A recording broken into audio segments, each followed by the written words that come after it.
Listen, I do think that Caleb is hyper scrutinized because he's been the number one prospect since he was in seventh grade, because he was a Heisman Trophy winner, because he was the number one pick, because Jaden Daniels outplayed him last year. Like I mentioned, Drake May. Hell, Bo Nix outplayed him last year because Caleb Williams is different, because he is, a unique free spirit in some ways. But I think a lot of things on this, but a very true and fair observation is if Caleb Williams would have thrown the interception that Jaden Daniels did and then smiled on the sidelines, and then he would have fumbled the ball late like Jaden Daniels did, shows like mine would have led with Caleb Williams. And we Yeah. did not lead with Jaden Daniels in those items. Now, Jaden Daniels, the obvious response to that is he was in the NFC Championship game last year. He won 9 one-score games last year. He won 12 games last year before the playoffs, right? Like there's obvious reasons why they're talked about differently.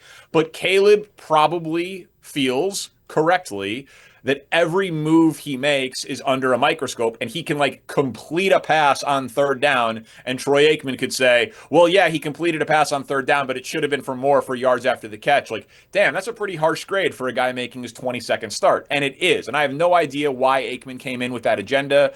I tend to like the Aikman and Buck broadcast because Aikman doesn't pull punches, because he is opinionated. And so like the Bears were on the receiving end of some negative commentary from an analyst who is still willing to give negative commentary. And frankly, I love it because not every color analyst is. And so, like, does it matter?